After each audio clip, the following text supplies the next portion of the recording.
So David Long's teammates, Ben Nikolich and John Rosum. We have on one side. Now, you know things are really extreme in Modern when Ben Nikolich isn't playing Celestial Colonnade. Oh, yeah. Well, honestly, what is a Hogak if not two Celestial Colonnades stapled together? So he is on the Modern seat, though. He's still going to play that format. Just think of it. Celestial Colonnade, free. Hogak, free. It's like 12 mana versus... it's 12 mana to activate 2 Colonnades, and it's... Right? It's no mana for Hogak. No mana it for says Hogak. on the card, you cannot spend mana to cast Hogak. That's rules text, Matthias. On Rosum's side, we have Bant Ramp. Now, remember, that is not Bant Scapeshift. That's the Ramp deck. Big fan of this Ramp deck on the weekend. All right, so we'll be starting then on Legacy. Dave Long on the play with Mox Diamond. Now, if you're looking at Golgari Depths, there's been some evolution here. You can even see it in his scribblings. Originally, the 4 Dark Confidants have been scribbled out and replaced by 4 Elvish Reclaimers in the list. So that's an evolution of the deck. We've seen some players go as far as to play 4 Hogak in the list, which Dave is not doing this weekend. Correct. And the idea there is you just want to give yourself this extra layer of play that isn't as weak to Wrenn and 6. Well, one way, if you're playing as a land-based strategy, how's this from Alex? Turn 1, Ancient Tomb, Simian Spirit Guide, Blood Moon. Well, that's the plan. This is your deck. This is what it does.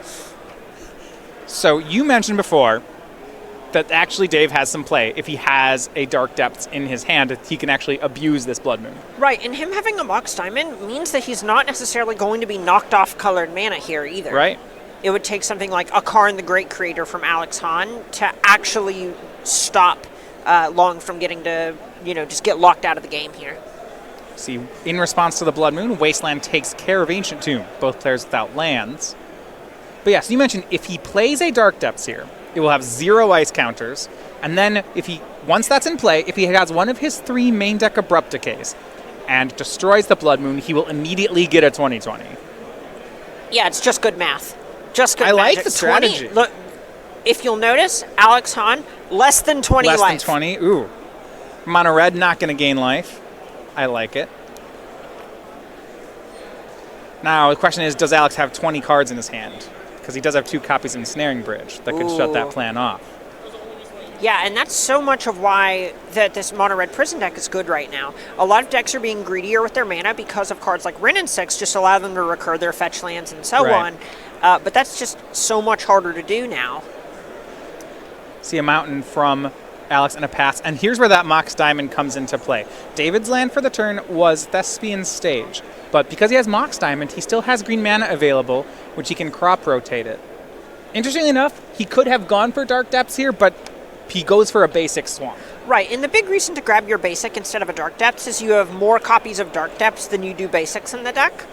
So this is just him trying to go ahead and lock up that Abrupt Decay mana before doing anything else. Yeah, you're actually right. 1 Swamp, 1 Forest, 4 Dark Depths. Exactly.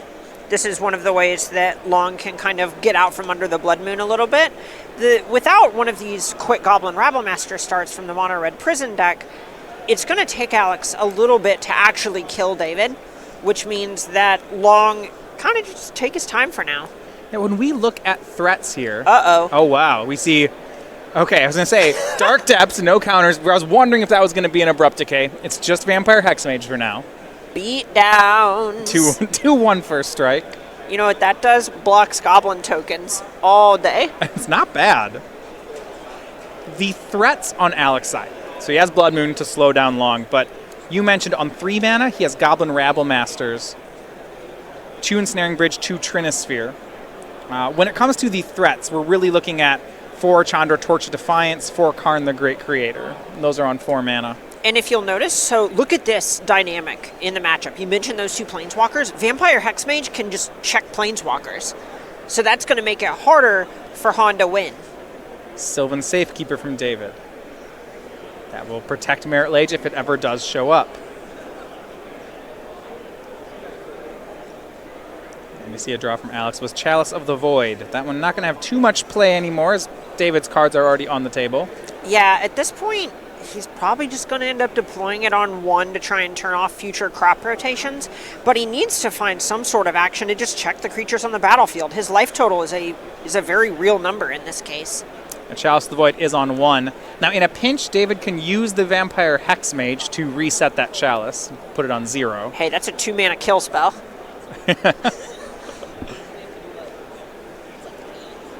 And if we see a second Hexmage, the beats continue. Alex is at 13. And you know what?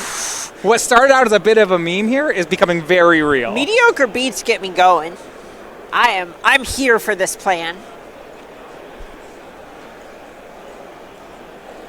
And Alex stuck on some lands here. It looks like he picked up Ancient Tomb this turn. That'll be land number 3.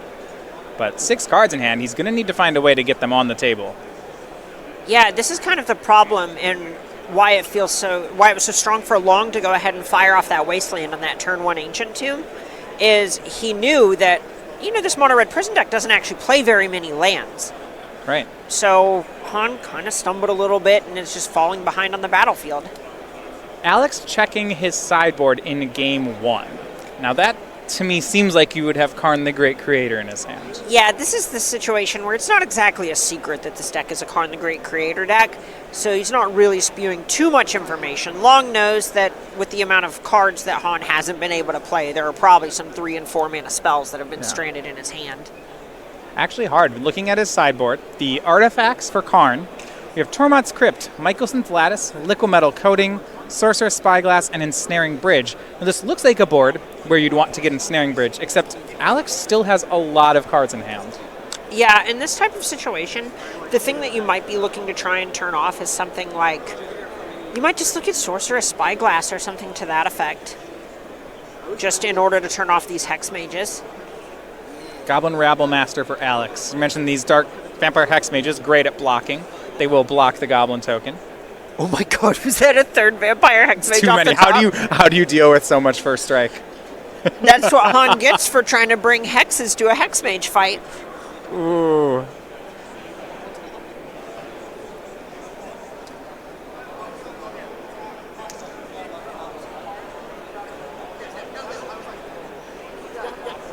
I'm looking at sweepers for Alex. Bit hard to come by. At 6 mana, Chandra the Awakened Inferno is in his deck, but that's a ways off. Yeah, with this Blood Moon on the battlefield, there isn't actually any form of soul land that's these double mana producing lands that Han can draw to.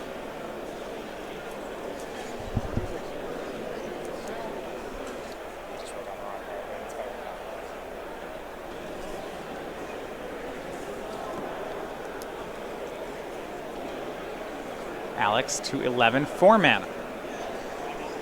There's the Karn. Between Chandra and Karn, you may just be priced into Chandraing to try and shoot down a Hex Mage here. Yeah. Chandra, Torch of Defiance. Yeah, you're right. I mean, all it can do is, I guess you can try to have it shoot the Safekeeper if you'd like, but shoots a Hex Mage. Now in response, David can just use this on the Chandra. Yeah, it feels pretty bad. You also could just sacrifice a land if David thinks that he's far enough ahead. You could sack a land to protect the Hex Mage here and just attack the Chandra next turn. I suppose, is Bayou doing much on the board for Dave? Yeah, it's probably going to protect a Vampire Hex Mage. Okay, this is what it's doing. I like it. Oh my gosh. So he sacrifices the Dark Depths actually to protect the Hex Mage. Probably just means the card in his hand is a Dark Depths. It's a legendary land, even if it loses its abilities. Right, it doesn't make Merit Lage, but it is still legendary. Right. It's still a legendary land legendary snowland mountain named Dark Depths. So now David has a decision. Where do the Hex Mages go? If he sends two at Chandra, he can get rid of the Planeswalker. He doesn't really want to send a third Hex Mage because then Goblin tokens start attacking. Right. Things will get out of control. That's the spot where Han might be able to find a window to actually apply some sort of pressure here. It looks like Long, we see he's at 20. Han hasn't actually been able to do anything. It feels like when you have a Blood Moon and a Chalice and all these cards, Long would struggle to play Magic, but it felt like Long was able to just get out ahead a little bit of what Han was doing.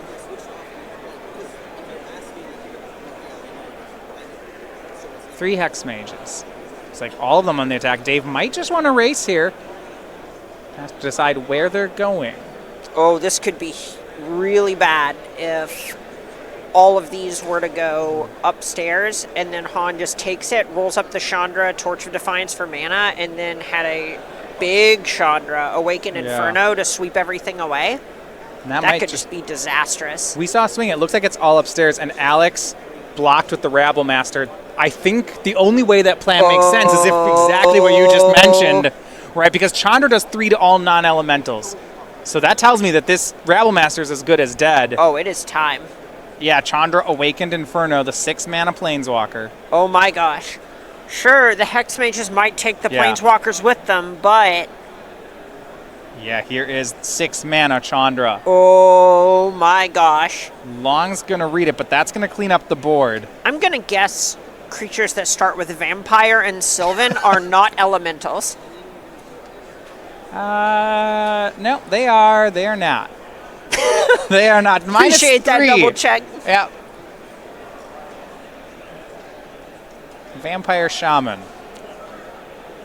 As a matter of fact, Dave, Sylvan Safekeeper will not save your creatures from this. So, Awaken Inferno gone. Torch of Defiance gone. Do you knock down the Chalice while you're at it? That one's tough.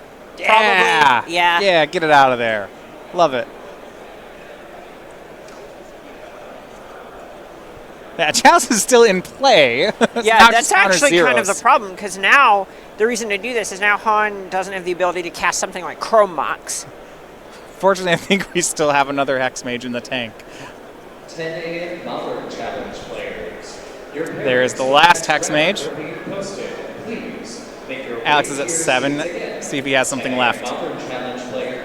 It's a bridge! Yeah, Ensnaring Bridge is in his hand, but he still has 3 more cards, so 4 total right now, so he'd have to play another spell, I think. Hey, he also has 7 life. It's getting down there. So Karn the Great Creator is the play. Now, with that 4th Hex Mage. Ooh, what if he David rolls can up get Karn rid of it. on the Mox Diamond? I like plays like Just that. to blow make it it a up? 0/0. Yeah, yeah. Looks like he's going toward the wish board. I mentioned before, Tormod's Crypt, Mycosynth Lattice, Liquid Metal Coating, Ensnaring Bridge, and Sorceress Spyglass. There's nothing in here that I like Walking out Ballista? of the... He does not. Yeah, oh, he has a bunch of dead gods. Okay, yeah, so it looks like he actually just has a much smaller wish board here. Alex looking to stabilize, and as he does, he receives some good news from his teammates. Julian John and Cortland Strodl, both of them pick up Game 1 wins in their matches.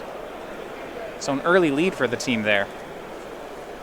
Yeah, this is a tough pick. I'm not really sure which of these cards are going to help Alex in this situation. Right.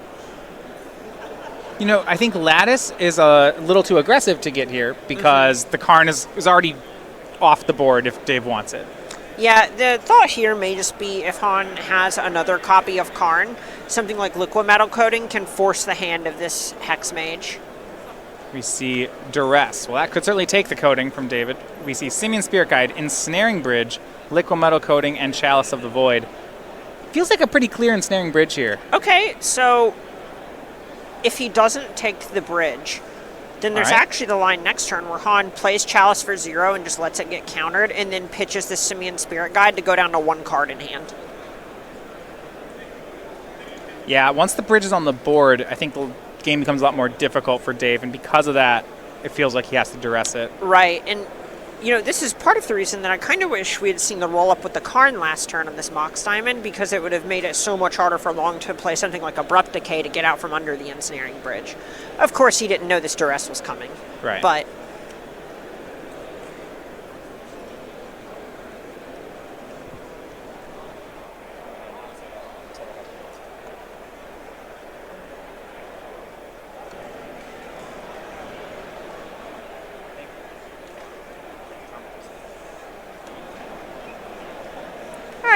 and you were right on your call there on taking the Ensnaring Bridge. A swing in at Karn, actually at Alex. So because Karn's on the board and there's a liquid metal coating in Alex's hand, I was going to say Dave has to make this play, doesn't he? Right, he's basically just priced into going ahead and finishing off the Karn, but wants to get his 2 points in first. Right. If he doesn't, otherwise Karn just, well, I guess next turn it pluses on the Mox Diamond and then starts plussing on his lands. Right. Okay. Yeah, there's a spot where it pluses on the Mox Diamond and then liquid metal coating turns Swamp into a land, which with a Karn in play means that Long just can't activate it. We do see the draw for Alex, both players know as the draw, is Seasoned Pyromancer. And that's actually an incredible draw here. That's a very good draw. So Seasoned Pyromancer, the 3-drop, you discard 2 and draw 2. And he's not discarding lands to it, so he's going to get some action. Each non-land card discarded, he gets a 1/1 elemental creature token. So 4 power on the board.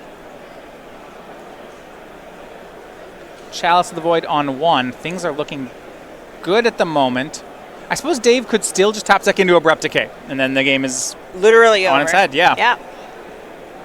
Oh gosh, Thespian Stage Depths in play. It feels right? On one hand, the combo has been assembled. On the other hand, yeah, a swing for 4. Alex, Chandra, Torch of Defiance. Oh my gosh, Han's running away with this. Trinisphere. Ooh, okay. Well, it's still right. He's trying to cut off Abrupt Decay turns. Right.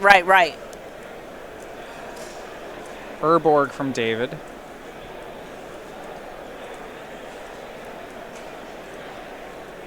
Down to 16. Chandra plus top card is a mountain. That's 2 more, Dave to 14. Swings down to 10 on the turn. Alex trying to see if there's any way he can find another turn off the clock. Right now, 2 attacks will do it. Oh, yeah. Honestly, because he needs to attack with Dark Depths and Chandras are able to shock through a blocker, it's hard to say if it would even be good enough if he were to draw it next turn. Let's see. So we have David 10, and this would be down to 4. Yeah, I think you're right that even with the blocker, he takes exactly 10. Oh, and how about that? Karn's good here. Does that lock things out? That's Cast tough. His sideboard's a little bit anemic, but it means that this Mox Diamond no longer taps for mana. You're right. So there's no way to cast an Abrupt Decay even if Dave draws it. Correct. And with 4 Hex Mages in the graveyard, Dave can't actually get rid of the Karn. I think this is good enough. Yeah, I agree. I think Han has really pulled this out.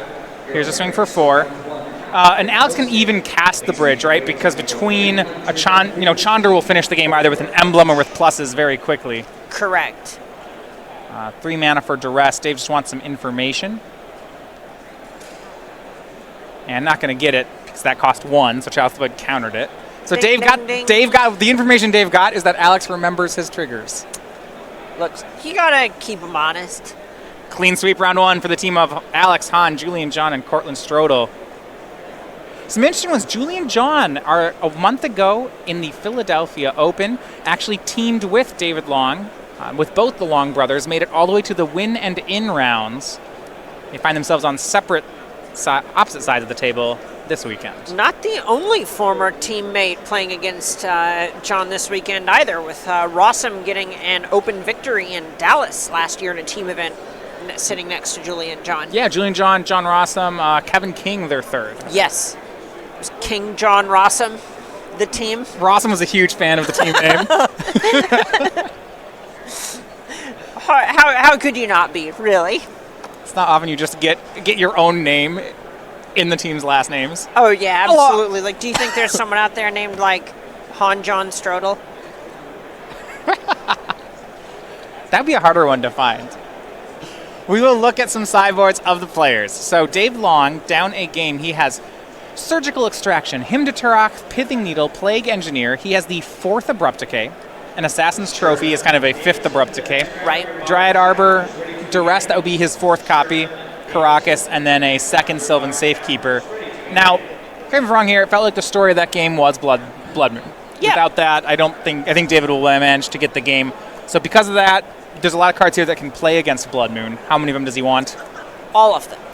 Okay, basically. You want to be looking into things that can check a Blood Moon as quickly as possible You can even run into situations where you end up winning a little bit ahead of schedule depending on how your draw shapes up, just because this Blood Moon can remove the need for something like Thespian Stage for you to even combo. And so Abrupt Decay, Assassin's Trophy, Duress. Do you Hymn to Turok against a mono red deck? That one's a little bit closer. It depends how many cards Long wants to be cutting from his deck. Him's going to be particularly attractive when you're on the play, just because if you're able to have one of your Mox Diamond draws, for example. The mono red Prison deck does need a good number of resources to actually do its thing, and does mulligan fairly aggressively to try to get these turn 1 Blood Moon, turn 1 Trinisphere types of starts. And when you factor your opponent's going to be on a lower resource count in a deck that needs specific resources, Him's going to shine. So, sideboard on Alex's. Those 5 cards at the bottom here, we mentioned that's his wish board for Karn the Great Creator. So really, the cards he looked at are Leyline of the Void, Thought-Knot Seer, and Dead Gone.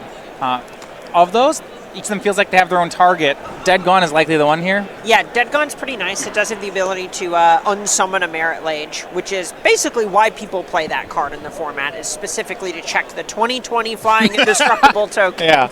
Red having problems with that sort of card otherwise. Exactly, and there's also the point where you could even, say, blow up a Vampire Hexmage before you play your Planeswalker. You know, it's really a versatile card here. I mean, when your opponent has 4 Vampire Hex Mages in play. Right, and you know, the other thing that it does do against the version of the deck that Long has brought to the table is it checks Elvish Reclaimer in the earlier stages of the game. So it's a card that is just going to play a good number of roles in the matchup for Han. Yeah, I'm hoping we get to see some Elvish Reclaimer this weekend, or maybe this next game. It's one of the innovations for the Golgari Depths deck, and I'd like to see how it plays out. Yeah, exactly. And things like Seasoned Pyromancer, maybe even Fiery Confluence, are going to be a little bit weaker in this particular matchup. So there's a strong chance we see those come out where Han just doesn't want them in his deck anymore. So the weekly sale at Star City Games, if you have a chance to check it out right now, we have discounts on the Magic supplies going on. So this is starcitygames.com/sale. We'll be doing this all weekend, so make sure you check it out during the Richmond Open. Look how tough Vampire Night Fox is. He's just doing his best. He's brooding. Just wants you to know how tough he is. Kind of reminds me of like that pose from like Batman comics, you know, where he just kind of would look over the city. Just, yeah. Oh, yeah. The difference is like, I'm pretty sure Vampire Night Fox is, it's way less intimidating when it's like, I am the knight! He tries to not talk. Yeah. Oh, yeah. Really. It's very much like Simba in the early parts of The Lion King, trying to roar. Yeah. Pretty sure whoever the big baddie in Vampire Night Fox's life was disappointed that their arch nemesis was Vampire Night Fox. They were just like, is this it? Really? Night Fox needs to work on its Batman voice. This is ankle level. It's just yipping at me. All right, well, I'm going to finish robbing this bank now. Have a good day and a pleasant tomorrow. I always think that's surprising. I was watching cat videos online the other day, because, you know. Oh, yeah, that's the good stuff. But it was, you know, I was watching one of a cheetah, which is supposed to be like a bigger creature, and then you hear it talk, and it sounds like a house cat. It's like this giant, yes. Yeah, it's like, you know, you expect this kind of lion or tiger sound, and it's like, meow. It's like, wait, really? It's like, you are fast, but not intimidating. Looks like we may have had some sort of card error, so the hands are being revealed.